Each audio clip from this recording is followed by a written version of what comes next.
Imagine it's the 25th of the month. You open your banking app and your heart sinks.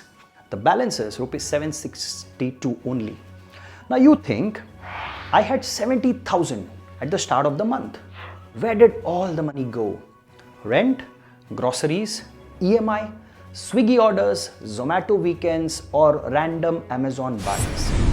All these felt like small spendings, but now you are stressed, helpless, and waiting for the next paycheck like a prisoner waiting for a payroll. Sounds similar, right? You're not alone.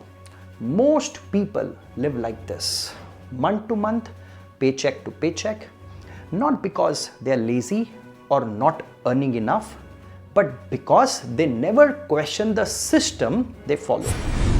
But what if I told you there's a way to escape this trap? A mindset used by Elon Musk to build $1 billion company, and it can be used by you too to fix your personal finances forever. It's called as the first principles thinking. For your better understanding, I have divided this video into two sections. The last section of the video is very important as I give you a step-by-step process to apply this first principles thinking. So let's start our journey. Section 1. What is first principles thinking? Well, it is a fancy way of saying don't blindly copy what others do. Break things down to the basics, then rebuild based on logic and not assumptions. So let me give you an example. When Elon Musk wanted to build rockets, he found out that the cost was insanely high, over $100 million. Most of the people would have accepted that, but he asked, why is it so expensive? He broke it down. Rockets are made up of raw materials, minerals like aluminium, titanium, copper, etc. etc. So he checked the raw material cost. It was only 2% of the selling price. So therefore he said, forget buying rockets, I'll build one from the scratch. And that's how SpaceX was born. Now let's apply that same thinking to your money. Section 2. Applying the first principles to personal finance. Now let's get into the real stuff. How do you use the first principles thinking to fix your personal finances? Say, let's start where the pain is the loudest. That's your expenses. The monthly bleeding factor. Conventional thinking says, I can't save because my salary just vanishes into essentials. So now let's break that down. Let's say your monthly income is rupees 50,000. You spend rent 15,000 rupees, food and groceries 8,000 rupees, transport 5,000 rupees, your EMI for your bike say 4,000 rupees, subscriptions, eating out, random Amazon buys say another 10,000 rupees, and miscellaneous and unknown expenses come down to 6,000 rupees. So now total 48,000 is what you spent and you are left with just 2,000 rupees. Now an average person says that's life. But a first principles thinker says, do I need each of these expenses in their current form? Say let's challenge rent. Can you move 2 or 3 kilometers away from your current place, current location and save a 3,000 every month? Maybe yes. When it comes to transport, are you using your bike because of convenience? Or could public transport or shared cab save additional 2,000 monthly without drastically affecting your life? Maybe yes. Subscriptions you're paying for like the Netflix, Amazon Prime, Hotstar, Spotify. How many do you actually use every month? So some money can be saved by cancelling some subscriptions. You may be eating out 8 to 10 times a month. Now could you drop it to 4 and still have fun? So you just found 8,000 rupees of potential savings without cutting joy and by just cutting your waste expenses.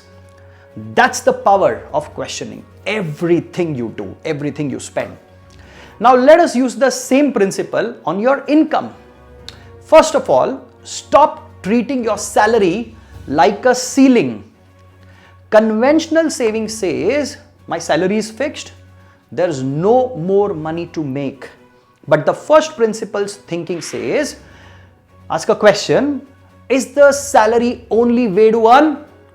What else can I trade for money? My skills, my time, my knowledge. Let's say you are a graphic designer earning 40,000 rupees per month.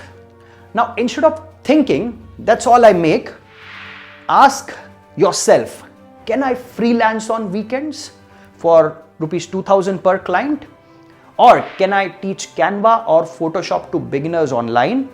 Or can I sell logo templates on marketplaces like Etsy or Gumroad? Or even make just another 500 extra every week? By doing this, that comes down to rupees 2,000 rupees more every month.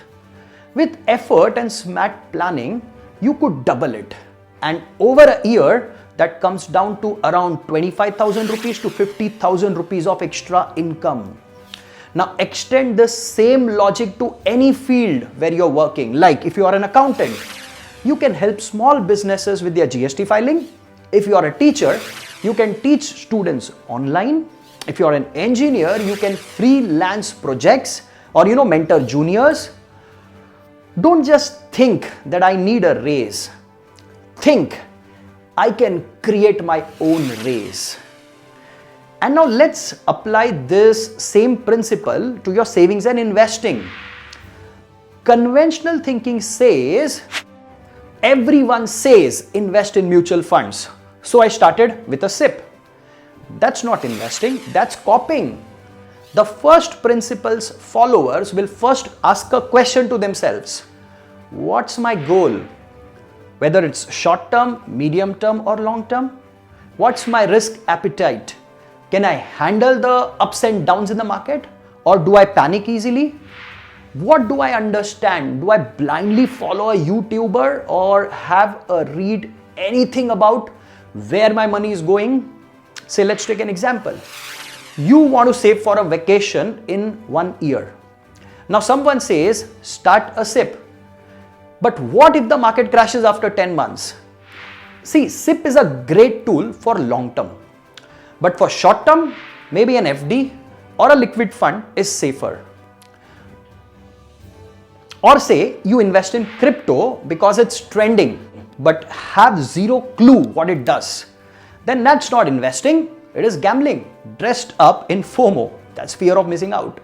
The first principles forces you to stop and ask, what do I actually want my money to do? Then match the tool to the mission. Now let's apply the same principle to buying a house or a car, which is your status symbol. Conventional thinking says buying a house is equal to success. By 30, you should own a car. Really? Let's break this down. Say you're 28. You have saved 6 lakh rupees. You're thinking of buying a 60 lakh rupees apartment with a 20-year loan. Now the first principles thinker will ask a question to themselves. Do I plan to stay in the same city for next 10 plus years?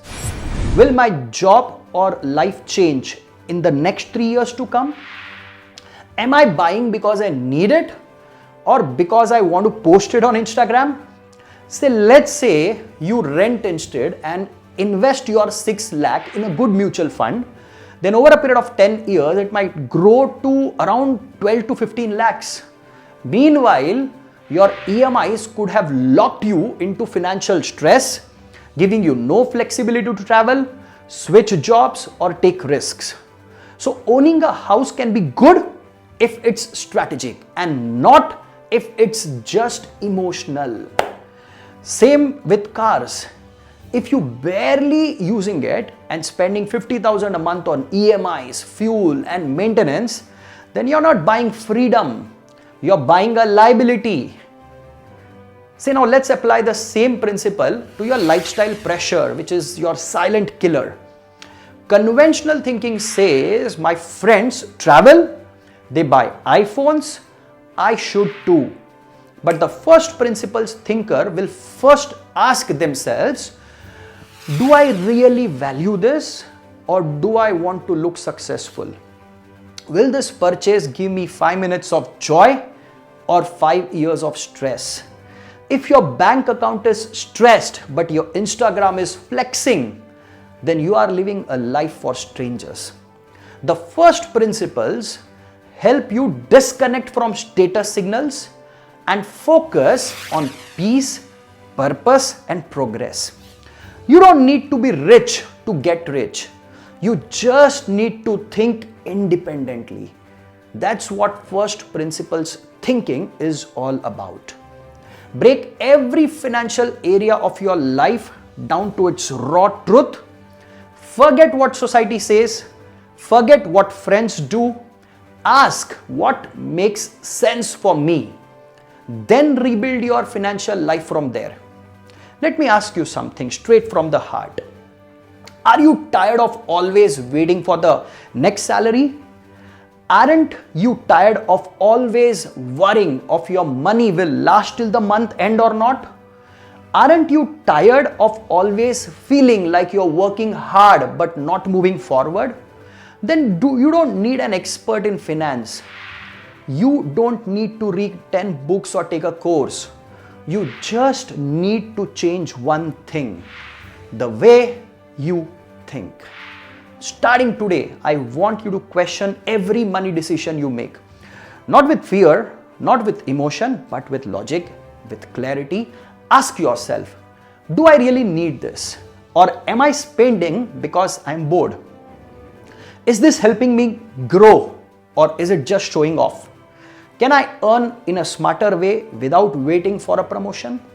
Is there a better way to use this money that my future me will thank me for? That's all first principles thinking is. And here's your first step. Take out 10 minutes today. Write down how much you earn, where your money goes, one area you know you need to fix, maybe your spending or maybe your savings.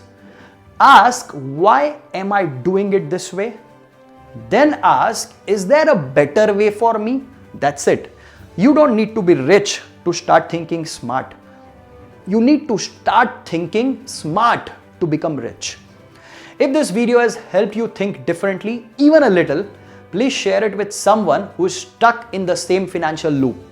Let's help each other to escape this trap. And if you want more videos like this, simple, real, and useful, please hit that subscribe button, because this channel is not about showing off money. It's about understanding money. And once you understand it, you can control it. That's it for today. Bye-bye. Take care. Jai Hind.